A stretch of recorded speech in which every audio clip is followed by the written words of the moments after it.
I hope all are learning from my videos.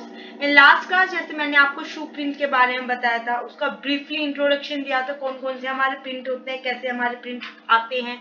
तो आज हम उसी चीज को आगे कंटिन्यू करेंगे। तो मैंने लास्ट क्लास में आपको बता दिया था टाइप ऑफ शू प्रिंट क्या होते हैं, visible, latent and plastic print. ये 3 तरह के हमें शू प्रिंट देखने को मिलते हैं क्राइम सीन पे। अब मैं इसमें आपको बताऊंगी 2D प्रिंट्स क्या होते हैं, 2 डायमेंशनल प्रिंट क्या होते हैं। ये हमारे वो प्रिंट होते हैं जो कि made on non living surface, like floor पे ही आएगा। फ्लोर जो होता है हमारा नॉन लिविंग सरफेस होता है, सच एज टाइल पे आ गया, लिनोलियम हो गया, वुड फ्लोरिंग हो गई और प्लास्टिक की फ्लोरिंग हो गई। ऐसे जो फ्लोर होते हैं उसके ऊपर जो हमारे प्रिंट्स आते हैं वो हमारे 2D प्रिंट आते हैं, 2 dimensional print, including those made on a paper, plastic, doors, carpet, clothing, broken glass, countertops।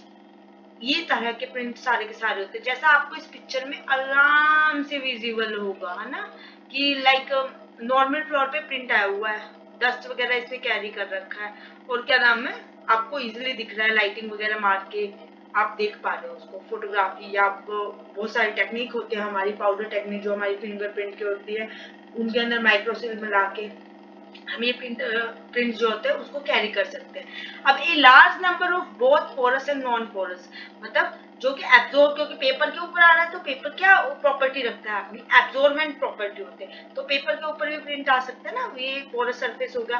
सब आते हैं नॉन पोरस जो कि रिपेल कर देते हैं, लाइक फोम वगैरह होगी, रबड़ हो गई, हमारी वुडन फ्लोर हो गए, जो हमारे टेम्पर ग्लास हो गए, इस टाइप के जो होते हैं ग्लासेस हो गए, ये हमारे नॉन पोरस सरफेस के अंदर आते हैं। कैन बी स्टैप्ड ऑन और kick by an item of a footwear, मतलब अगर किक कर दिया है या उसके ऊपर पैर रख दिया है तो उस वहां पे जो प्रिंट आएंगे वो हमारे 2 डायमेंशनल प्रिंट होते हैं। तो ये 2 डायमेंशनल है।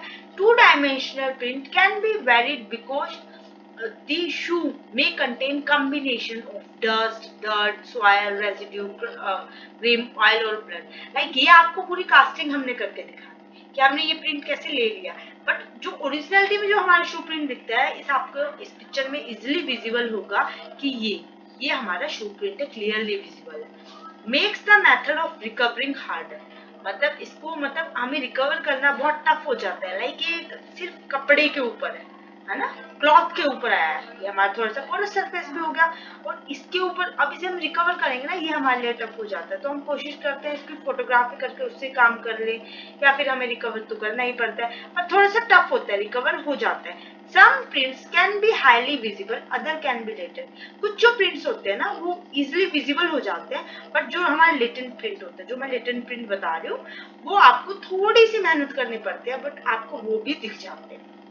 तो ये हमारे 2D प्रिंट्स होते हैं। अब 2D print, regardless of the type of print, the examination result depend on the detail retained in the print impression। अब आपको क्राइम सीन पे शू प्रिंट मिल गया, अब वो प्रिंट है, आपको मिल गया प्रिंट, पर उसमें जो आपको एग्जामिनेशन करते हैं, एग्जामिनेशन जब आप करोगे उसके अंदर आपको जो डिटेल्स मिले इंप्रेशन के अंदर, वो आपको किसी भी क्राइम सीन को सॉल्व करने में बहुत ज्यादा हेल्पफुल होते हैं।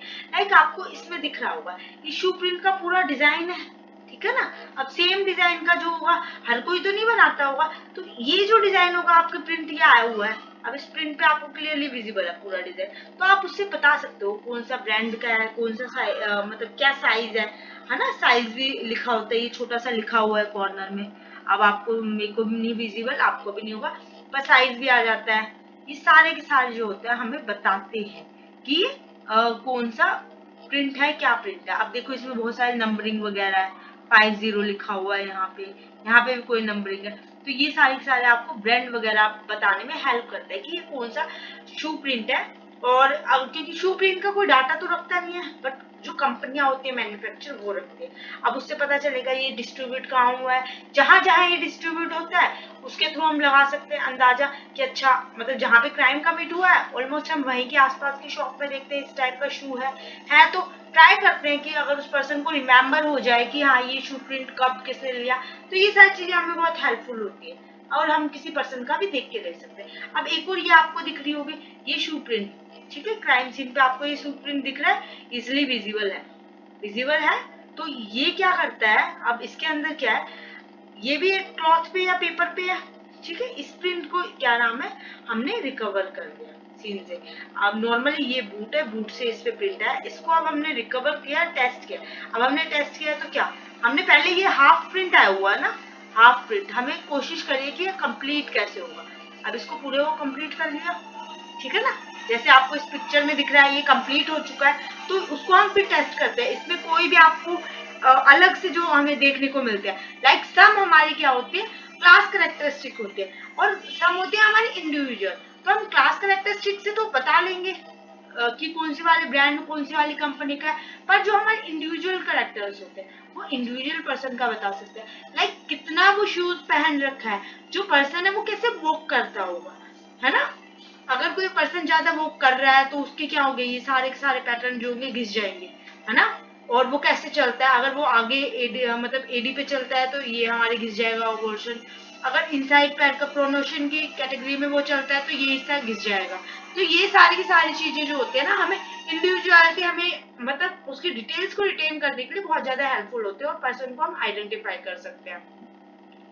अब सेकंड आता है 3 डायमेंशनल इंप्रेशन। जो हमारे 3 डायमेंशनल इंप्रेशन होते हैं वो हमारे कौन से होते हैं, are those that remain after a shoe has permanently deformed a surface.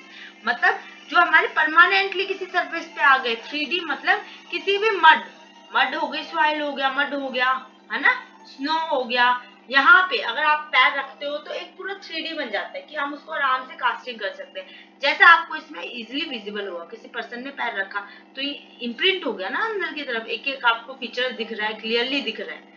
तो इसको हम क्या करते हैं, कास्टिंग कर सकते हैं। predominantly found on the exterior surface such as sand, soil और snow, सब पे can be shallow और very deep। कई बार shallow मतलब हल्का सा दिखेगा और कई बार deep होता है।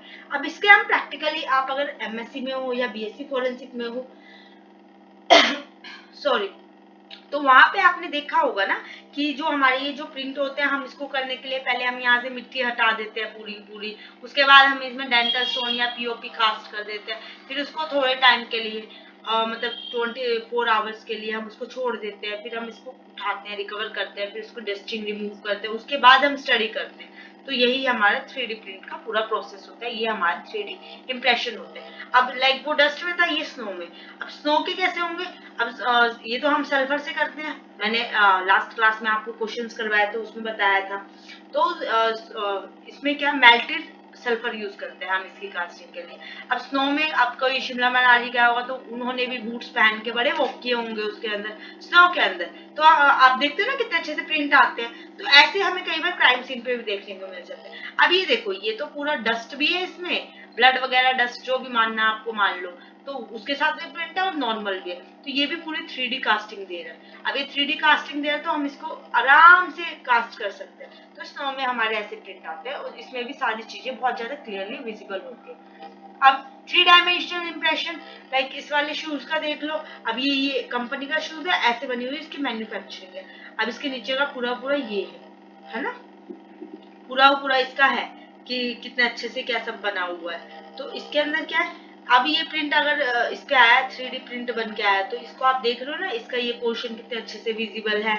इसके जो मार्क्स हैं, जो नेल मार्क हो गए, हमारे पैचेस हो गए सोल्स के, वो सारे सारे इजिली विजिबल है। तो हम बता सकते हैं कौन सा ब्रांड हो सकता है ना, ब्रांड का कोई साइन होता है इसके अंदर भी, तो हम बता सकते हैं कौन सा वाला कैंपस के शूज है, वुडलैंड के कौन से। स्पोर्ट शूज का भी अलग से होता है। ये तो नॉर्मल शूज हो गए, स्कूल शूज टाइप के हो गए, तो उसका ज्यादातर आप ऐसे ही पैटर्न देखोगे। अब जो नेक्स्ट आता है हमारा स्पोर्ट शूज के एक अलग से वो बने होते हैं ना कि आराम से ग्रिप वगैरह बनी रहे अच्छे से वॉकिंग के लिए। तो इसमें भी ये पर्सन का शू है, इसका नीचे का पोर्शन है। अब इसको देखो कितना अच्छा प्रिंट आया हुआ है। अब सॉइल के ऊपर प्रिंट आया तो हम इसको अच्छे से कास्टिंग कर लेंगे तो हम पता लगा सकते हैं ना कौन सी ब्रांड का शू है। तो ये स्पोर्ट शूज होते हैं हमारे। बूट को भी आप देख सकते हो, इसका भी बिल्कुल डिफरेंट है। अब थोड़ा वो जो शू प्रिंट की एग्जामिनेशन करता होगा उसे पता होगा तो वो देख के भी बता सकते हैं। इसके एक एक फीचर्स आपको क्लियरली विजिबल है। जो इसमें आपको दिख रहा है, ये वाला पोर्शन यहाँ पे आ गया, ये कितने काउंट है, 1 2 3 4, 1 2 3 4, है ना। अब इसको जब कास्ट करोगे बहुत अच्छे से आपको दिख जाएगा। वुमेन शूज, अब वुमेन शूज और मैन शूज हमें ये भी तो पता करना होता है, कई क्राइम सीन पे अब शू प्रिंट तो दिख गया, अब उसको देख के हमें लगाना, अंदाजा तो लगाना पड़ेगा ना किसका शू है। उसके बाद भी उससे भी तो हमें थोड़ी सी हमारी शॉर्ट लिस्ट करने के लिए कितने हमारे क्रिमिनल हो सकते हैं, कौन हो सकता है, मेल या फीमेल, हम जेंडर के बेसिस पे भी हम रिजल्ट तक पहुंच सकते हैं। तो वुमेन का क्या होता है, आपने देखा होगा जो हमारे पीछे वाला पोर्शन होता है ना, वुमेन का जो पीछे वाला पोर्शन होता है ये बड़ा छोटा सा होता है और आगे का बड़ा वो होता है जैसे हिल के ऊपर, और बीच में जो है ये आपको बहुत ज्यादा गैप देखने को मिल रहा होगा। तो ये गैप हमें बता सकता है कि किसका शूज है ना, यहाँ से खाली पोर्शन होगा। अब इसमें देख लो यहाँ पे कुछ भी नहीं आया हुआ और ये हमारा क्लियरली विजिबल है, बहुत छोटा सा है, ये हमारा बहुत बड़ा सा है, तो इससे हम अंदाजा लगा सकते हैं ये फीमेल का होगा। और जो इसकी नंबरिंग वगैरह हुई, कौन सा ब्रांड वगैरह, वो भी आपको यहाँ पे देखने को मिल जाएगा। तो यही ऐसे ही हमारे शू प्रिंट का वो करते हैं हम। अब the resulting quality and impression detail of a 3D print depend on, अब रिजल्टिंग जो इसकी रिजल्ट की क्वालिटी वगैरह होती है वो इम्प्रेशन की डिटेल्स पे डिपेंड होते हैं। अब आपको इम्प्रेशन पता चल गया, आपको इतना अंदाजा हो गया, दो डिफरेंट डिफरेंट टाइप के शूज है तो दो आदमी इन्वॉल्व होंगे। अब उसके जो हम डिटेल्स को ले लेते हैं तो उसकी डिटेल्स पे और क्वालिटी, कितनी अच्छी क्वालिटी का प्रिंट है तो भी हम उसके किसी रिजल्ट पे पहुंच सकते हैं। Composition of the substrate in which the print was lapped, हम देखते हैं कहाँ पे वो लैप्ड हुआ है, क्या क्या उसके अंदर कंपोजिशन मैटर्स है, द अमाउंट ऑफ मॉइस्चर, कितना उसके अंदर मॉइस्चर प्रेजेंट है, presence of contaminated stick stone and debris. अब लाइक आप वॉक कर रहे हो तो रास्ते में छोटे छोटे स्टोन्स भी आ जाते हैं आपके शूज में, कभी कई बार वॉक करते हो तो चुभ जाते हैं ना, निडल वगैरह, छोटे छोटे पत्थर, टॉफी हो गई, कोई भी ऐसा पार्टिकल, तो उसके भी आपको वो दिखने को मिल जाएंगे, उसके भी पार्टिकल्स उसमें आपको इजिली विजिबल हो जाते हैं।